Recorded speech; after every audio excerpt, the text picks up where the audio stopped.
how the city's treating you, but I've heard you don't really like it here that much. How are you feeling about Sao Paulo so far?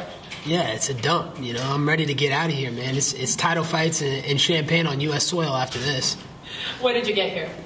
I haven't left the hotel, to be honest. You know, all these animals around here are looking to kill me. You know, I know they want me dead, screaming "Uvi more." Could you imagine if people in America were screaming "Uvi more"? That would never happen. Donald Trump would have protests, and that would be an uproar. So, you know, it's just a joke over here. Sao Paulo is a joke, but I'm glad that Dad bought Demian Maia signed the dotted line so I can end his career on Saturday night. But did you do, in terms of just fighting in Brazil overall, did you do any type of preparation in particular? Because here usually you fight a little later than in other places and things like that. People usually switch things around in training.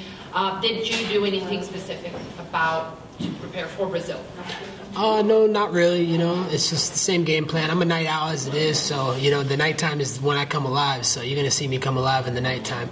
I know we're fighting late at night. It's going to be 1:30 a.m. or something like that, so I definitely been staying up later in the hotel, you know, until 3 or 4 a.m. just to make sure my body's acclimated to staying up and being fully aware during that time. So I've been definitely working on that in the hotel here. And I've read that you've been spending a lot of time at the gym.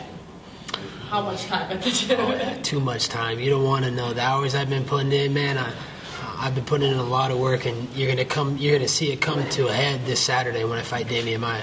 How do you manage to do that though, and avoid injuries and stay healthy and just like stay on point? How was that balance during this camp?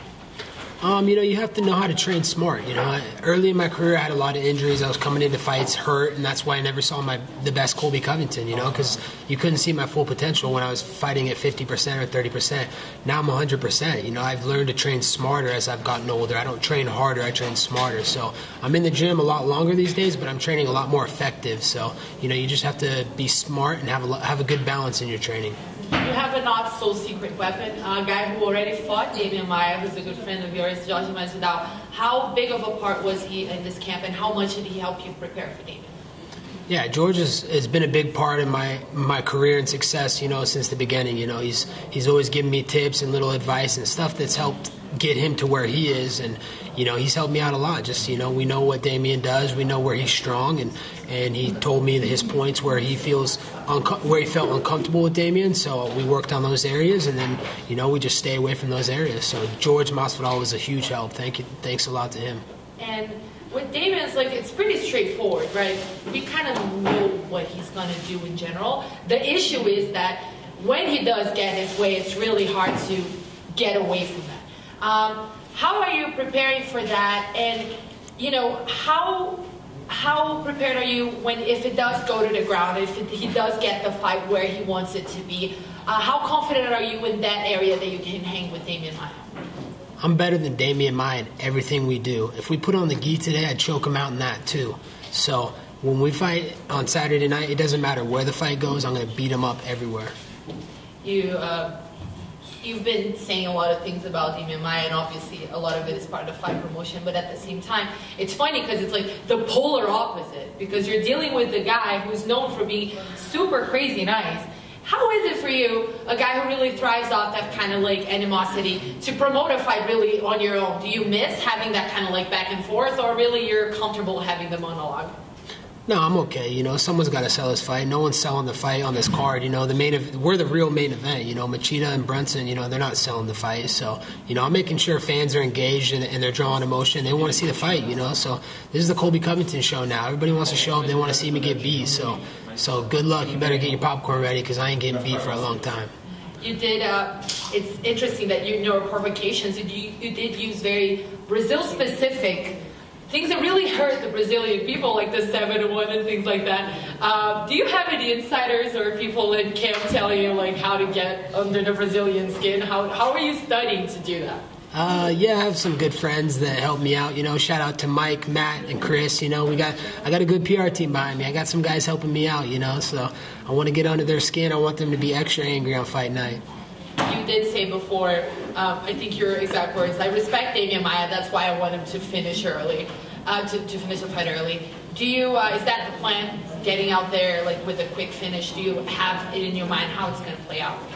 Yeah, definitely. I've literally seen it in my dreams. I've seen it play out multiple times, and he's not going to make it past that second round. You know, I know we're in Brazil, so I'm not going to get any favors from the judges on Saturday night, so it's not going to go to the judges. So he's going to come out, he's going to blow his wad, try and take me down, and then I'm going to finish him. I'm going to be like a shark, and I'm going to come and get my blood.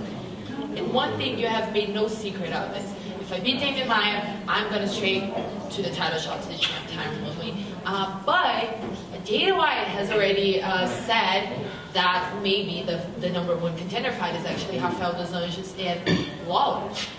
If it's not Tyron Woodley for you next, do you already have another target on the embarrassment tour, or no, Tyron Woodley it is? I'm just focused on Demian Maia on Saturday night, but Tyron Woodley knows he's next. You know, Dana White did say RDA and Lawler was the next fight, but you know that's never set in stone. You know, after I steal the show on Saturday night, I think I'm going to scare Tyron Woodley into preemptive surgeries, and let's just say I hope he's enjoying his time off for his hurt vagina, because when he comes back, his time's up. Do you think it's important to like really make it a statement win so you can make sure that you snap that ticket?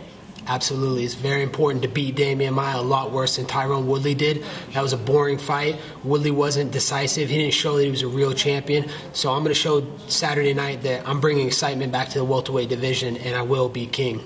But then there's the added factor, right? That is, it's kind of confusing to really know what's next in the title picture right now in both divisions, because you have Bisping fighting Just Be There, and Woodley has been angling for that fight to, you know, amongst those three, and it's really hard to plan your next steps as far as the belt goes. If it takes maybe being inactive and waiting for the belt after this, would you consider doing it, or is being active a concern of yours? Like, how do you know, when it's all said and done, how do you really make a career plan when things are just so confusing all the time?